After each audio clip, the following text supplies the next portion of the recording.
बिस्मिल्लाहिर्रहमानिर्रहीम। अस्सलाम वालेकुम दोस्तों, नई वीडियो में खुश आमदेद।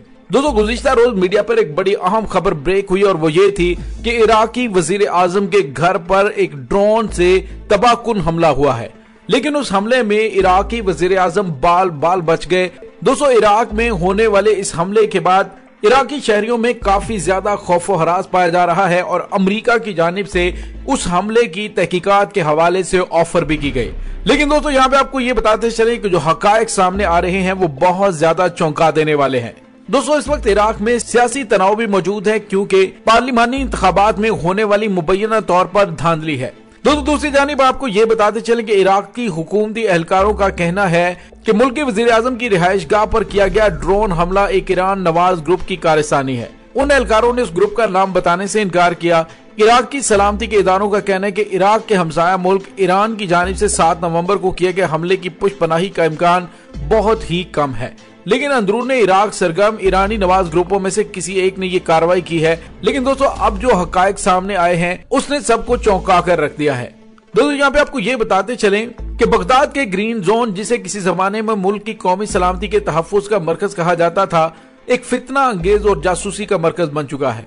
दुनिया के दीगर अक्सर ममालिक में अमरीकी सफारत खानों की तरह इराक में अमरीकी सफारत खाना भी फसाद और जासूसी का मरकज बना हुआ है। ये एक ऐसा मसला है जिससे अगर ना निपटा गया तो इराक को नाकाबिले तलाफी नुकसान पहुंचेगा। दोस्तों, इस वक्त सूरत हाल ये है कि तमाम सियासी ग्रुपों ने मुतफिका तौर पर अमरीकी फौज के इनखला पर मबनी पार्लिमानी करारदाद पास की थी, लेकिन इसके बावजूद अमरीका इराक में मौजूद है।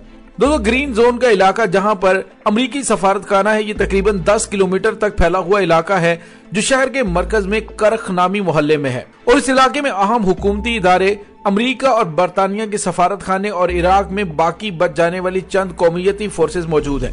गुज़िश्ता चंद सालों में बगदाद के ग्रीन जोन में पेश आने वाले हालात से जाहिर होता है कि इराक में अंजाम पाने वाले अक्सर फितना अंगेजियां और बैरूनी मुदाखलत इसी इलाके से अंजाम पाती है।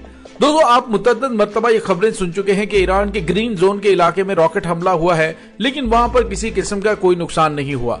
सवाल ये पैदा होता है कि इतने रॉकेट हमले हुए लेकिन कोई भी अमरीकी सफारत खाने पर या दीगर किसी सफारत खाने के ऊपर मिसाइल नहीं गिरा, बल्कि वो ऐसे इलाके में गिरते हैं जहां पे उनको कोई नुकसान नहीं होता। दरअसल अमेरिका वहां पर अपनी मौजूदगी को बरकरार रखने के लिए ये सारा ड्रामा रचा रहा है। दोस्तों, इस वक्त अमेरिका ने अफगानिस्तान से निकलने के बाद ये ऐलान किया था कि वो इराक से भी अपनी फौजों को वापस बुलाएगा, लेकिन अमेरिकी फौज जो कि दसियों लाख इराकी शहरियों के कत्ल में मुलव्विस हैं, वो वहां से इसलिए नहीं निकल रहे क्योंकि उससे खतरा है कि उसके बाद उसके लाडले इसराइल का क्या बनेगा, क्योंकि ईरान इस वक्त खित्ते के अंदर अपना काफी ज्यादा असर और रसूख बढ़ा चुका है और हालिया दिनों में खलीज फारस और बहरे हिंद में दोनों ममालिक के अफवाज के दरमियान काफी ज्यादा कशीदगी पैदा हो चुकी है।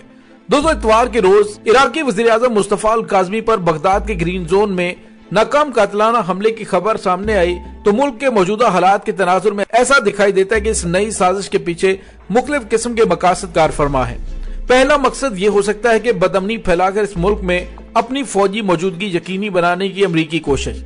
इसमें कोई शक नहीं कि इराक में हर किस्म की बदअमनी और अदम इस्तेहकाम का फायदा उन बैरूनी ताकतों को हासिल होगा जिनके इस मुल्क में मुफादात वाबस्ता हैं।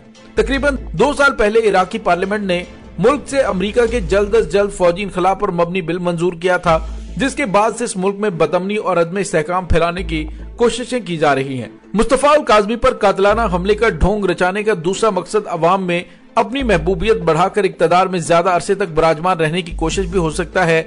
इसी तरह हालिया पार्लिमानी निजाम में वसी पैमाने पर धांधली के खिलाफ जारी अवामी एहतजाजी तहरीक से राय आमा की तवज्जो हटाकर इसे कमजोर करना भी एक मकसद है।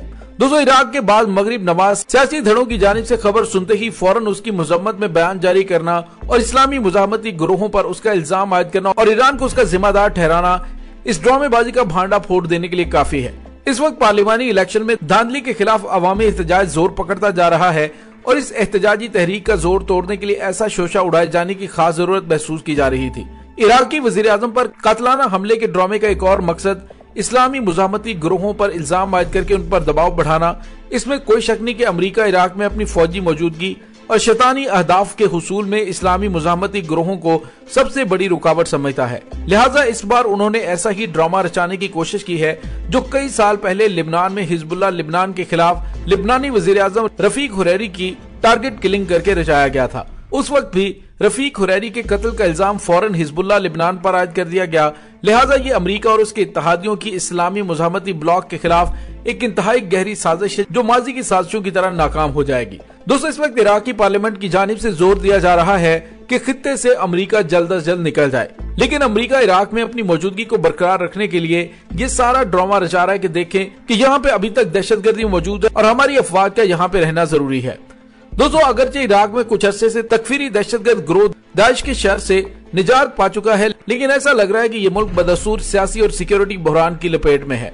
एक माह कबल इराक में पार्लियामानी इलेक्शन मुनक्कद हुए थे, लेकिन उस इलेक्शन के कामयाबी से इनकाद के फौरन बाद अमरीकी हुकाम और उनके इत्तेहादी अरब हुक्मरानों ने इलेक्ट्रॉनिक वोटिंग में मौजूद नकाइस के खिलाफ एहतजाज पर मबनी इराक की अवाम और सियासी जमातों के फितरी हक से गलत फायदा उठाते हुए मुल्क में शदीद तनाव और बहरानी फिजा ईजाद करने की कोशिश की।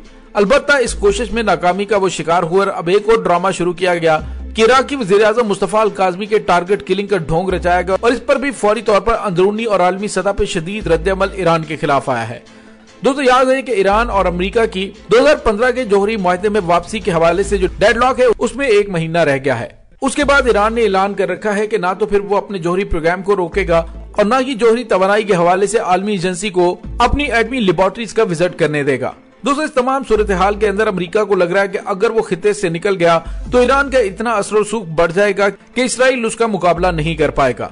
इसी वजह से उन्होंने इराक को ऑफर की कि इस हमले की तहकीकात के हवाले से हम आपको तमाम तकनीकी मदद फराहम करते हैं। जिस तरह के उन्होंने सऊदी अरब में अरामको तेल तंसीबात पर होने वाले हमले का फौरी तौर पर इल्जाम ईरान पर आयद कर दिया था और उसके बाद ईरान का हवा दिखाकर सऊदी अरब को असलहे की एक बड़ी खेप भेज दी थी। दोस्तों, इस वक्त ईरानी हमायत याफ्ता तंजीमों ने अमेरिका के नाक में दम कर रखा है और ईरान के सुप्रीम लीडर ने सिपाही पासदारान इनकलाब के इंतहाई अहम कमांडर जनरल कासिम सलमानी की शहादत पर कहा था कि अमेरिका से सबसे बेस्ट इंतकाम ये होगा कि उन्हें खित्ते से निकाल बाहर किया जाए और इसके लिए अब ईरान की जानिब से अपनी प्रॉक्सीज के जरिए और इराक में मौजूद अपनी हमायत याफ्ता सियासी तंजीमों के जरिए अमेरिका पर जोर डाला जा रहा है। लेकिन इराकी वज़ीर-ए-आज़म मुस्तफा अल-काज़मी अपने इक़्तिदार को तूल देने के लिए अमेरिका का मोहरा बना हुआ है। दोस्तों, आने वाले दिनों में हालात किस करवट बैठते हैं इसके बारे में कुछ भी कहना कबल अज़ वक्त है, लेकिन एक बहुत बड़ी साजिश रचाई गई है जिसको काउंटर करने के लिए इराकी अवाम मुत्तहिद होकर मुजाहरे कर रही है। दोस्तों, इसके साथ ही डॉक्टर अली को इजाजत दीजिए। इंशाल्लाह बहुत जल्द मिलते हैं एक नई वीडियो में। तब तक के लिए अपना बहुत सारा ख्याल रखिएगा। पाक फौज जिंदाबाद, पाकिस्तान पाइंदाबाद, पाकिस्तान के गुमनाम हीरोज को सलाम। अल्लाह वारिस।